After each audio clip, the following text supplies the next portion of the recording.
Radio Classique. 7h30, 9h, la matinale de Radio Classique avec Guillaume Durand.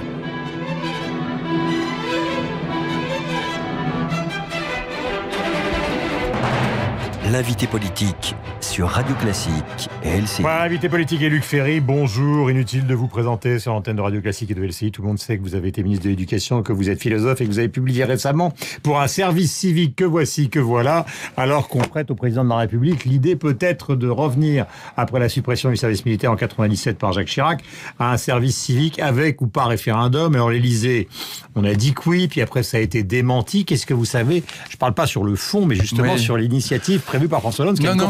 Je crois que l'initiative de François Hollande, elle est très claire, c'est de faire passer l'actuel service civique qui n'est pas un service civique obligatoire et qui doit compter quelque chose comme 30 000 gamins ou 40 000, j'ai pas les chiffres exacts. À 150 000 ou 200 000. Voilà, 150 ou 200 000, et je pense que c'est un très très bon projet, je pense que c'est exactement ce qu'il faut faire. Donc avec mon petit conseil, on avait travaillé pendant un an, on a reçu tout ce qui comptait autour du service civique pendant un an avec mon ami l'amiral Béraud et puis avec mon conseil. Et donc au départ, je vous dis les choses telles qu'elles sont, l'immense majorité de mon conseil était favorable à un service civique obligatoire, parce qu'on disait, voilà, il faut remplacer le service militaire, il faut que tout le monde y passe, il y a le creuset républicain, etc. Il faut savoir une chose, c'est que le service civique ne peut pas être obligatoire. Malheureusement, je regrette, mais il peut pas être obligatoire, parce que le service civique est forcément un service civil. Il faut savoir que une classe d'âge, c'est à peu près 800 000 gamins. Et on n'a pas 800 000 missions à offrir dans le cadre du civil, si vous voulez. Dans le cadre du militaire, bon, ça posait pas de problème. Deuxièmement, les associations ne veulent pas d'un service obligatoire parce qu'elles disent, nous, ce qui nous intéresse, c'est l'engagement des jeunes. C'est pas de les obliger à aller, par exemple, dans les maisons de vieux, dans les maisons de retraite. On va pas obliger les gamins à aller dans les maisons de retraite. Il faut que ce soit un engagement volontaire. Puis troisième point, les associations civiles, elles sont pas militaires, elles sont civiles. Elles ne peuvent pas, c'est la Croix-Rouge, c'est ATD Quart Monde, c'est les amis de Sœur Emmanuel, voilà. Elles ne peuvent pas gérer le problème de la désertion. Si les gamins ne viennent pas, du temps de l'armée, on allait les chercher, le mitard, l'adjudant-chef. Bon, on n'a pas ça dans le civil. Mais rattacher ça au monde militaire, c'est impossible pour des raisons budgétaires, parce qu'on ferme des casernes et ça coûterait, enfin j'ai vu les estimations ce matin un peu partout dans les journaux, 1,5 milliard, et dans le contexte budgétaire d'aujourd'hui, c'est juste introuvable. Oui, mais c'est pas le sujet budgétaire, c'est que les associations n'en veulent pas, et encore une fois, qu'on n'a pas 800 000 postes à offrir aux gamins. On n'a pas 800 000 postes. Il y a un truc que je comprends pas, c'est que vous me définissez la nécessité du service civique à 170 000, mais pas 800 000. D'accord, voilà. Mais d'accord. Et ça fonctionne. Mais génialement. On a fait une étude comparative, notamment avec l'Italie, où ça marche très bien. Ce qu'on aurait pu, ça marche formidablement, et ça touche toutes les classes sociales. C'est ça qui est très intéressant.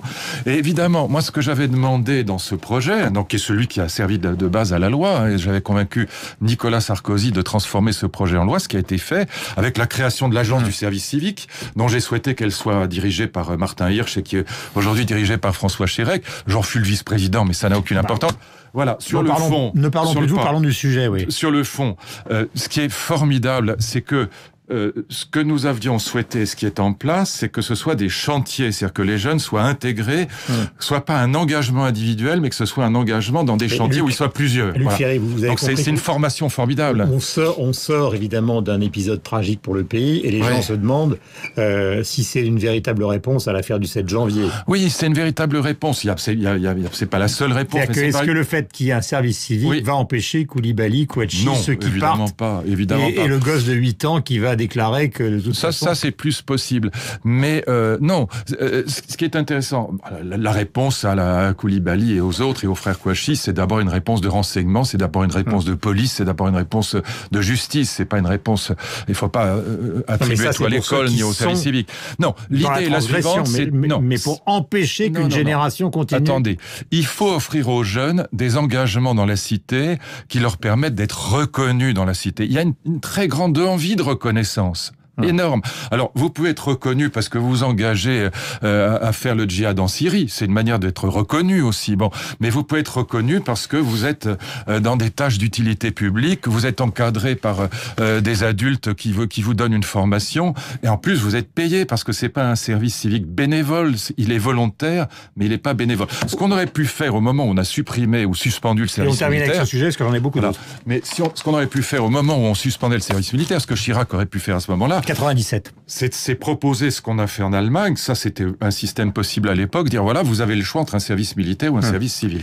Voilà. Mais on l'a pas fait, donc maintenant, c'est trop tard. J'ai beaucoup de questions à caractère politique. D'abord, cette bataille Barthelone-Larcher. Est-ce que le Sénat est utile? Est-ce que Barthelone a fait, pardonnez-moi l'expression un peu triviale, une connerie contre le bicamérisme qui est une des traditions françaises? Écoutez, il y a la forme, il y a le fond. On n'ouvre pas un débat de cette envergure à l'occasion d'une petite polémique autour d'une remise de prix à un élu du Front National. C'est pas le sujet. Bon. Donc voilà, donc c'est pas comme ça qu'on lance un débat sur le bicamérisme. Enfin, il l'a fait chez les confrères, ceux de BFM TV. Il l'a pas fait directement. D'accord, mais c'est pas l'occasion. Je veux dire, soit le président de la République annonce une grande réforme institutionnelle de la France et on réfléchit à la question de savoir s'il faut 2 chambres ou une seule. Bon, dans ce cas-là, le débat est légitime, mais c'est pas comme ça qu'on ouvre le débat sur le Sénat. Personnellement, sur le fond, je suis pas sûr que Barthelone ait tort. C'est plutôt une faute politique. Faute, il est pris dans une polémique, et puis voilà, bon. Mais sur le fond, moi je serais de toute façon partisan d'une réduction considérable du nombre de parlementaires. Ils seraient beaucoup plus reconnus s'ils étaient moins nombreux. Donc déjà, réduire le nombre de parlementaires serait une excellente chose. Et ensuite, la question de l'utilité du Sénat est posée. C'est pas absolument évident que le Sénat soit indispensable à la fabrication de la loi. Alors, on n'est pas dans un système présidentiel comme aux États-Unis. Aux États-Unis, le bicamérisme est évidemment très utile. Il est précieux, il est indispensable dans le système institutionnel américain. Dans le système français, franchement, ça peut vraiment se discuter. Alors le Sénat, il représente les territoires, c'est ce que l'argument qu'on peut faire valoir en sa faveur. Mais franchement, si le Sénat n'existait pas, je suis pas sûr qu'il faudrait l'inventer. Question sur la situation politique. Aujourd'hui, on voit que tous les leaders sont sur le terrain à droite. Nicolas Sarkozy à Tourcoing, Alain Juppé était en Saône-et-Loire. Beaucoup de déclarations de François Fillon dans la presse, notamment sur François Hollande, qui définit comme un vrai méchant, alors que Nicolas Sarkozy serait, d'après François Fillon, qui aurait bien su changer sur ce domaine, un vrai gentil. Et en même temps, ces sondages, c'est-à-dire que vous avez commenté l'actualité comme beaucoup de gens. Tout le monde considérait que Marine Le Pen avait passé les épisodes du 7 janvier d'une manière qui n'était pas très favorable au Front National. La manifestation en province, etc., etc. On se retrouve ce matin et depuis hier avec des sondages où elle est largement en tête au premier tour de la présidentielle. Évidemment, c'est pas parce qu'elle n'était pas présente dans la manifestation parisienne que c'est qu'elle ne rafle pas la mise. Évidemment qu'elle rafle la mise. Et voyez bien les chiffres qu'on annonce aujourd'hui. 29,5 ou 30. Mais bien sûr. Et voyez les chiffres qu'on annonce aujourd'hui. 4 ou 5 000 djihadistes en Europe, partis sur le terrain, faire le djihad en Syrie, au Kurdistan. Bon. Donc, bien sûr qu'elle rafle la mise parce qu'elle ne cesse de dire ça depuis des années. Donc, les gens se disent, mais attends, elle avait raison. Bon. Et moi, je ne cesse de dire que pareil, dans l'éducation nationale, les chiffres sont considérablement sous-estimés de ceux qui se sentent en sympathie, des élèves qui sont perdus, qui, voilà, se disent mais revenons sur le terrain politique, parce que ça, on l'a évoqué. Mais c'est très politique, c'est très politique. Et c'est très important. Mais est-ce que ça veut dire que quand même, c'était ça aussi le sens de ma question. On a sous-estimé les choses. Voilà. On les a sous-estimées, mais est-ce que ça veut dire que le fait que les leaders de la droite classique aillent sur le terrain, ça sert à rien par rapport justement à un défaut d'analyse qu'ils auraient fait? Soyons clairs. Et est-ce que vous considérez, deuxième question, parce qu'on a une minute pour terminer, que François Hollande finalement est l'objet d'une sorte de renaissance qui est une illusion absolue? Non. C'est-à-dire qu'il sera même pas au deuxième tour. L'effet politique majeur de cette affaire, c'est que non seulement dans l'état actuel des choses, Marine Le Pen est au deuxième tour, mais il est possible qu'elle soit élue maintenant. C'est ça le problème. Et donc du coup, ça modifie la stratégie, ou ça devrait modifier la stratégie à droite. Pourquoi? Parce que dans une perspective d'un deuxième tour contre Marine Le Pen, Alain Juppé est beaucoup mieux armé que Nicolas Sarkozy. C'est ça la nouvelle donne. Parce que Alain Juppé, eh bien, il a avec lui non seulement le MoDem, le centre, François Bayrou, mais une très très grande partie de la gauche. Ce qui ne sera pas le cas de Nicolas Sarkozy. Dans le Figaro, vous avez dit justement que le mieux placé c'était Nicolas Sarkozy. Non, pour rassembler la droite. Pour obtenir la présidence de l'UMP.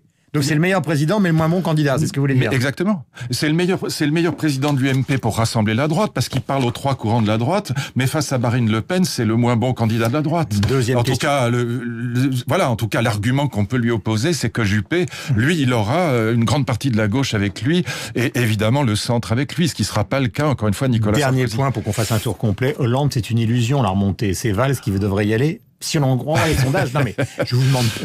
Non, C'est ce que donnent les sondages, c'est-à-dire qu'il serait battu. Je maintiens que Valls c'est le meilleur homme de droite en France, de la droite républicaine, et que évidemment que ce soit sur les questions de sécurité, d'autorité, ou que ce soit sur le tournant vers la politique de l'offre, c'est Valls qui incarne ça beaucoup plus que François Hollande. Alors voilà, normalement ça devrait être le président de la République, mais on sait bien que ce tournant-là, sur tous les secteurs, que ce soit sur la sécurité, encore une fois, sur la police, la justice, ou sur les questions économiques, c'est Valls qui incarne ce tournant réellement social-démocrate. Oui, donc de ce point de vue-là, il est le mieux placé pour incarner la modernisation de la gauche, disons des choses comme ça. Merci Luc Ferry, on va remontrer donc ce livre, voilà, que voici pour un service civique, puisque ça pourrait être annoncé lors de la prochaine conférence de presse, donc du président de la République. 8h27, on va retrouver Hélène et nos amis de LCI ce matin, et Radio Classique avec Sophie Paulini.